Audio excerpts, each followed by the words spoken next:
कोकिला का इकलौता बेटा प्रभास उसका लाडला था, लेकिन उसने अपनी मर्जी से कविता से शादी कर ली थी। इस वजह से कोकिला कविता को बिल्कुल पसंद नहीं करती थी। वो तो अपने बेटे प्रभास की शादी अपनी सहेली की बेटी डॉली से करवाना चाहती थी। एक दिन कविता कोकिला को खाना ला कर देती है। कविता के जाने के बाद कोकिला अपने पास रखी एक पुड़िया बाहर निकालती है और उसमें रखा सारा नमक और मिर्च खाने के ऊपर डाल देती है। हे भगवान, मेरी तो किस्मत ही फूट गई है। क्या हुआ माँ? अब क्या बताऊं बेटा, जब से तू इस कविता को घर लाया है ना, तब से मैं अच्छा खाने को तरस गई हूँ। जरा ये चख के तो देख, इसमें कितनी मिर्च है और सारा नमक भरा पड़ा है। अब मैं ये खाना खाऊंगी क्या? हाँ माँ, इसमें तो सच में बहुत नमक है। शायद गलती से पड़ गया होगा। छोटी मोटी गलतियाँ तो सभी से हो जाती है। तुम अपना मूड क्यों खराब कर लेती हो? तभी कविता भी रसोई घर से वहाँ आ जाती है। माँ जी, गलती मेरी है, आप नाराज मत होइए। मैं आपके लिए फिर से खाना बना कर ले आती हूँ। वाह वाह बेटी, तेरे बाप के घर मुफ्त का राशन आता होगा, हमारे यहाँ नहीं। इस तरह रोज रोज खाना बनाकर फेंकेंगे तो एक दिन हम सड़क पर आ जाएंगे। एक भी काम ठीक से नहीं करती। पता नहीं कहाँ से मेरे भोले भाले बेटे को अपनी जाल में फंसा के उससे शादी करके इस घर में आ गई। अब बस भी करो माँ, तुम इस घर की बड़ी हो, इस तरह की बातें तुम्हें शोभा नहीं देती।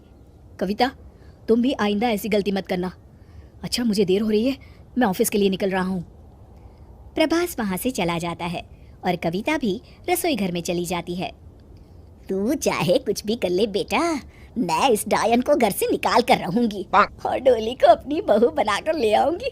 आखिर मेरा नाम भी कोकिला है, मैंने भी कच्ची गोटियां नहीं खेली। फिर एक दिन प्रभास अपनी माँ को फोन करता है। हेलो माँ, आज शाम को मैं कविता को फिल्म दिखाने ले जा रहा हूँ। मैंने फिल्म की टिकट्स बुक करवा ली है। आप उसे तैयार होने के लिए बोल देना ना प्लीज। ठीक है बेटा, मैं बोल दूंगी। शाम को प्रभास घर आता है। अरे कविता, तुम अभी तक तैयार नहीं हुई? इससे पहले कि कविता कुछ कहती, कोकिला बोल पड़ती है। अरे बेटा, मैं तो बहू से कब से कह रही हूँ, प्रभास आता होगा तो तैयार हो जा, लेकिन ये तो मेरी एक नहीं सुनती। कविता समझ जाती है कि उसकी सास झूठ बोल रही है। फिर भी कविता अपनी सास की बात से सहमति जताते हुए कहती है, अब सॉरी प्रभास, मैं भूल गई थी। अब तो फिल्म का टाइम निकल चुका है। कोई बात नहीं, फिल्म ना सही, हम आज किसी अच्छे रेस्टोरेंट में खाना खाने चलते हैं। हाँ ये ठीक है, आप रुकिए, मैं अभी तैयार होकर आती हूँ। थोड़ी देर के बाद दोनों बाहर चले जाते हैं।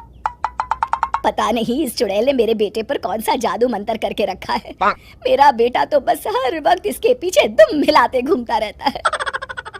कोकिला प्रभास को कविता के खिलाफ भड़काने का कोई मौका नहीं छोड़ती थी, लेकिन कविता उसके इस बर्ताव को अनदेखा करके दिन रात अपने सास ससुर की सेवा करती थी।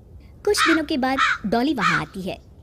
अरे डॉली बेटा, बड़े दिनों के बाद आई है, बैठ बेटा। मैं यहाँ बैठने नहीं आई हूँ माँ जी, मैं आज फैसला करने आई हूँ। आप तो कह रही थी बस कुछ दिनों की बात है, आप बहुत जल्द उस चुड़ैल को घर से बाहर निकाल देंगी और अपने बेटे की शादी मुझसे करवा लेंगी और अपने बेटे से मेरी शादी करवा देंगी। आज मैं कुछ नहीं सुनूंगी। आपको क्या लगता है पूरे शहर में बस आपका ही बेटा है? अरे मुझे तो रोज बड़े बड़े घर से रिश्ते आते हैं। मैं आपको कुछ दिनों की मोहलत और दे रही हूँ, उसके बाद मैं किसी दूसरे लड़के से शादी कर लूंगी। चलती हूँ। डॉली की जाती ही, देख लो, ये है तुम्हारी पसंद और एक है हमारी बहू जो दिन रात तुम्हारी सेवा करती है, और आज तक उसने कभी भी तुमसे ऊंची आवाज में बात करना तो दूर, कभी तुमसे नजर मिला के भी बात नहीं की। और तुम हो कि इस परकटी और नकचढ़ी लड़की के लिए अपनी सीधी सादी बहू को घर से निकालने की सोच रही थी। आज इसके ये तेवर है, जरा सोचो आगे चलकर ये क्या करेगी। अपने पति की बातें सुनकर कोकिला को अपनी गलती का एहसास हो जाता है। आप बिल्कुल सही कह रहे हैं जी, मैं आज तक अपनी बहू के साथ गलत सलूक करती आई हूँ। मेरी गलती है जो मैं सीता और सुपर्णखा में फर्क नहीं कर पाई थी। उस दिन के बाद से कोकिला की सोच और उसका व्यवहार अपनी बहू के लिए पूरी तरह बदल जाता है। शिक्षा, हमें कभी भी बाहर वालों की बातों में आकर घर के रिश्तों को बिगाड़ना नहीं चाहिए। हेलो दोस्तों, ऐसी अच्छी वीडियो देखने के लिए हमारे चैनल को लाइक और सब्सक्राइब करें।